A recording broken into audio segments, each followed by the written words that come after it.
This is Landon Bryce from Thoughtcast.com.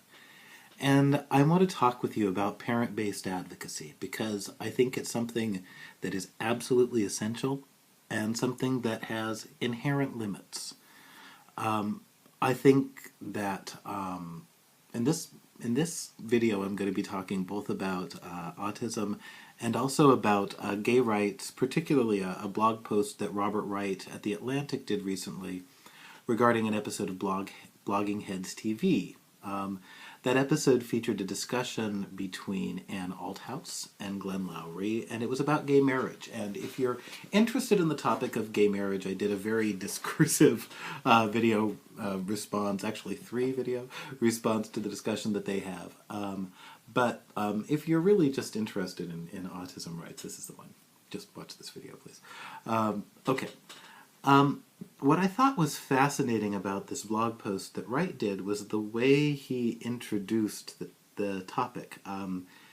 Both Glenn Lowry and Ann Althouse have gay kids. They both have gay sons. And Robert Wright is surprised that in their discussion regarding gay marriage, that they do not take the position that people who reject gay marriage for moral reasons are bigoted. In fact, they're very disapproving of the idea that saying that somebody's bigoted because they reject gay marriage is an okay thing to do. Now, probably the biggest problem I have here is with Robert Wright's assumption that because people have gay kids, they themselves are necessarily going to be in favor of equality for gay people. Having a child in your that is a huge predictor. Having a family member is really important, but a lot of people are really engaged in religious traditions that are very important to them, and those religious traditions sometimes strongly reject gay people. Gay kids are still thrown out of homes for religious reasons.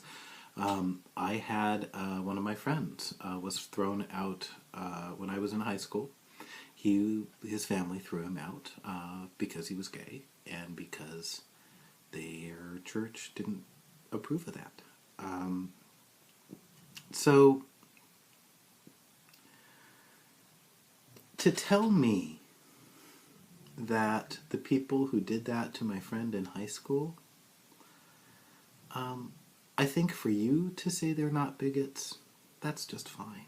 And I think actually you're probably right. It's probably really helpful for heterosexual people who can, dialogue right and really be a bridge to some of those people who aren't quite there on gay equality yet. But where I think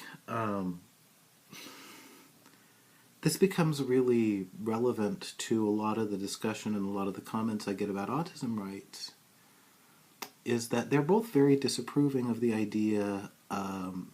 They don't differentiate between how they should feel and how they should respond to these people who say that gay people deserve to be, shouldn't be able to get married or deserve to go to hell, and how I should respond to them as a gay person.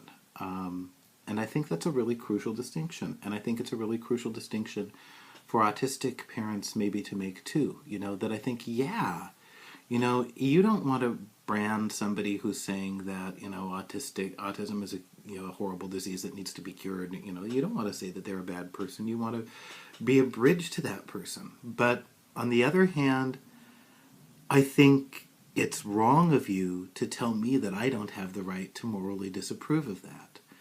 I think it's offensive when you want to morally disapprove of me for being angry with people who say that I am their inferior, who say that I should not exist. And when you talk about, the only thing you talk about with autism is curing it, you talk about wanting to eradicate it,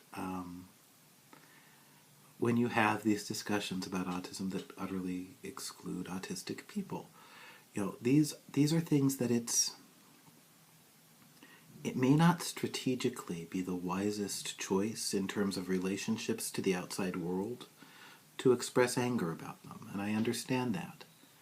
But I think one thing, and I think it's the largest thing that particularly Glenn Lowry doesn't understand. He talks about, how hurtful it is to him, the idea that people would want to reject his church, his religious community, this wonderful, loving place where his son was raised.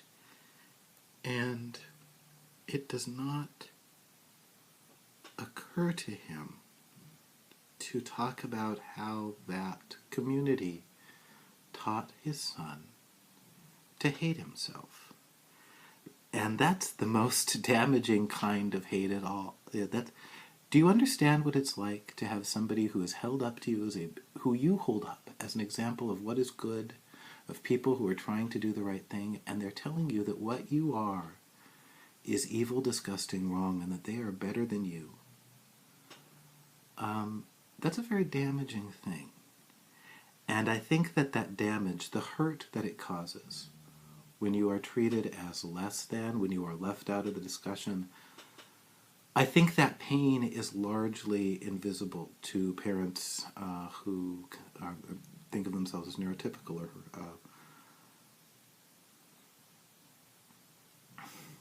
And so I ask that as people, please, please, parents, please continue to be our advocates. Please, let's continue to build bridges to each other, and I'll try to do better. And I hope that other self-advocates will try to do better. But please don't tell us how to feel when other people tell us that we're less than them.